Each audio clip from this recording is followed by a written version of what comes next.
साथी नमस्कार, कैसे हो आप सभी। मेथड्स ऑफ टीचिंग इंग्लिश की अपनी दूसरी क्लास है। आज बात करेंगे, पिछली क्लास में अपने बात की ओल्ड मेथड की।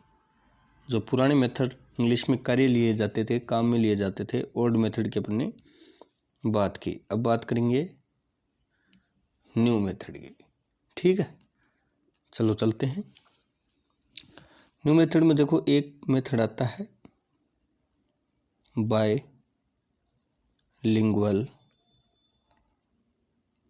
मेथड। Bilingual method. अब इम्पोर्टेंट बात है कि बायलिंगुअल मेथड दिया किसने है। बायलिंगुअल मेथड दिया किसने है, तो बायलिंगुअल मेथड दिया है प्रोफेसर सीजे डॉडसन ने। किसने? प्रोफेसर सीजे डॉडसन ने। बहुत बार प्रश्न पूछा गया है। द्विभाषी विधि दी किसने है? द्विभाषी विधि बायलिंगुअल मेथड दिया है सीजे डॉडसन ने। किसने? सीजे डॉडसन ने। ठीक है, इसमें क्या होता है, इस मेथड में जो मदर टंग है, ठीक है, मदर टंग या मदर लैंग्वेज बोल सकते हो आप, यानी कि जो स्थानीय जो भाषा है आपकी, जो फर्स्ट लैंग्वेज भी बोल सकते हो आप, फर्स्ट लैंग्वेज। तो मदर लैंग्वेज है, फर्स्ट लैंग्वेज है, और जो भाषा आप सीख रहे हो, जो भाषा आप सीख रहे हो, या सेकंड लैंग्वेज बोल दो या फॉरेन लैंग्वेज, जो भी आप सीख रहे हो, मदर टंग और सेकंड भाषा।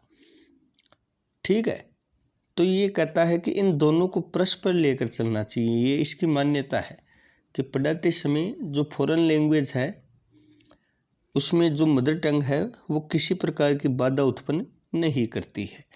यानी कि शिक्षण कार्य में अगर मदर टंग का प्रयोग किया जाए तो किसी प्रकार से भी वो बाधा उत्पन्न नहीं करेगी। तो बायलिंगुअल मेथड में यही है। सीजे डॉडसन ने कहा कि दोनों को, मदर टंग को और फर्स्ट लैंग्वेज को, साथ लेकर पढ़ाई करनी चाहिए या पढ़ाया जाना चाहिए।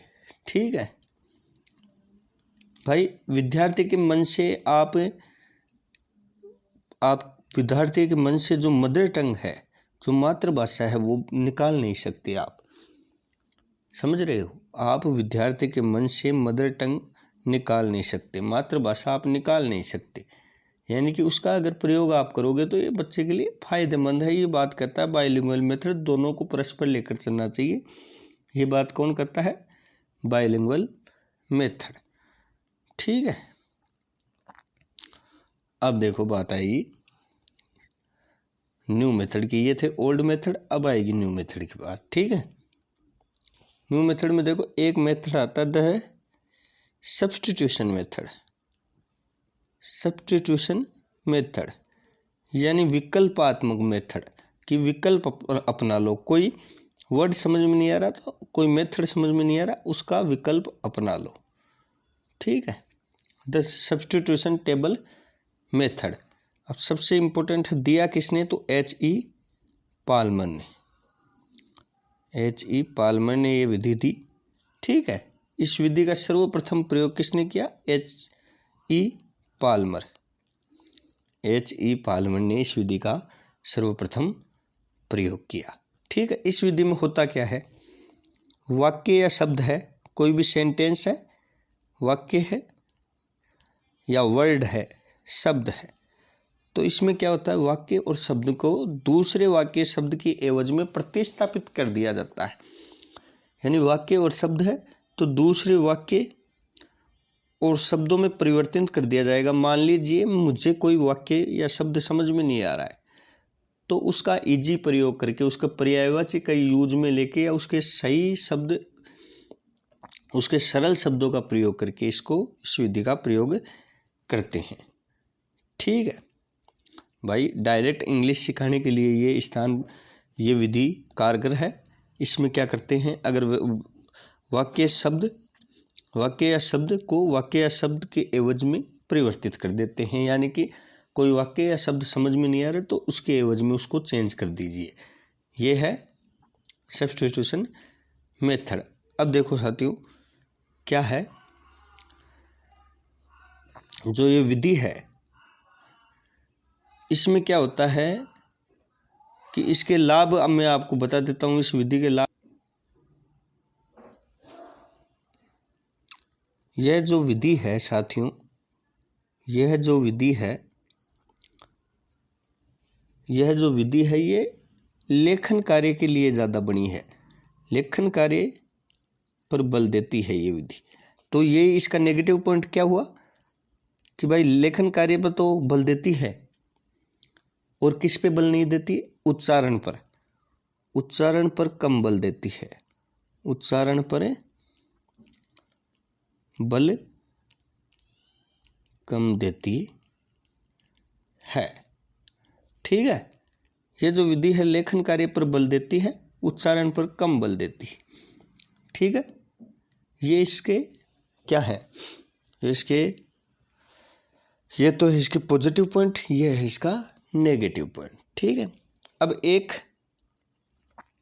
और चलती है। डॉक्टर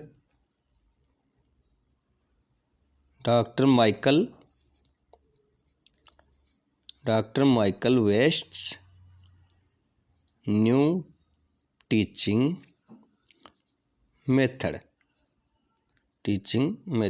अब इसमें इतना पूछा जाता है भाई ये विधि दी किसने? तो नाम पहले आ गया, डॉक्टर माइकल वेस्ट ने दी। कहाँ के थे माइकल वेस्ट? ये ढाका के थे।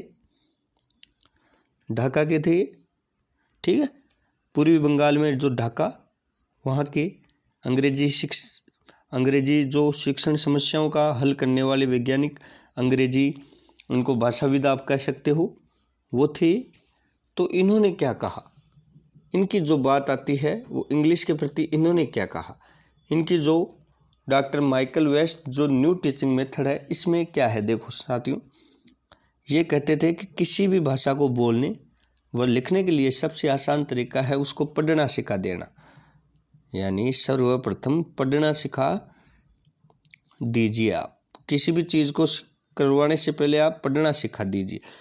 ये विधि क्या कहती है कि किसी भाषा को बोलने व लिखने के लिए सबसे आसान तरीका है उसको पढ़ना सिखा देना। ठीक है, ये विधि है जो मौन पाठन पर विशेष जोर देती है। मौन पाठन पर यानी अंदर ही अंदर पढ़ना, यानी कि पढ़ते समय उच्चारण जो ध्वनि है वो बाहर नहीं आए। मौन पाठन पर यह विशेष बल देती है। ये विधि विशेष बल देती है। मौन पाठन पर विशेष बल देती है ये विधि साथियों। ठीक है, इसके बाद में इसमें जो डॉक्टर वेस्ट साहब थे उन्होंने 2280 शब्दों का प्रयोग किया। 2280 शब्दों का इस विधि में प्रयोग किया। 2280 शब्द। डॉक्टर वेस्ट केवल उन शब्दों का चयन करते थे जिनकी आवर्ती, यानी इनको बार बार प्रयोग किया जाए। ये क्या कहते थे? ये ऐसे कहते थे जिनकी आवर्ती बार बार हो रही है, ऐसे शब्द चुन लो। तो ऐसे 2280 शब्दों चुने कि ये सिखा दो, बच्चा इंग्लिश सीख जाएगा। इनका कहना ये था। इनका कहना क्या था? जो बार बार आ रहे हैं आवर्ती वाले, जो भी आवर्ती जिसकी बार बार हो रही है वो आप सिखा दीजिए बच्चे को, तो बच्चा क्या है? इंग्लिश सीख जाएगा। ठीक है, यानी वार्तालाप करना सीख जाएगा, यानी बोलना सीख जाएगा, वार्तालाप सीख जाएगा अगर 2280 शब्द सीख ले। इनका ये मानना था। ठीक है, अब ये कहते थे कि हम जिन शब्दों के बारे में लगातार जो बातें करते हैं वो शब्द छांट लीजिए, वो शब्द बच्चे को समझा दीजिए, जिससे वो अंग्रेजी सीखना उसके लिए और भी आसान हो जाएगा, ये कहते थे। अब ये साथियों ये कुछ थी विधियां, मेथड थे ये, और कुछ मेथड अपन कल देखे। तो जो ये अपना ये टॉपिक है मेथड ऑफ टीचिंग इंग्लिश, ये हो गया है। अब अप्रोचेस ऑफ टीचिंग इंग्लिश की बात करेंगे अपन अगले वीडियो में अपन बात करेंगे approaches of teaching English. Approach और मेथड में अंतर होता है, अपन अप्रोच की बात करेंगे अगले वीडियो में। धन्यवाद।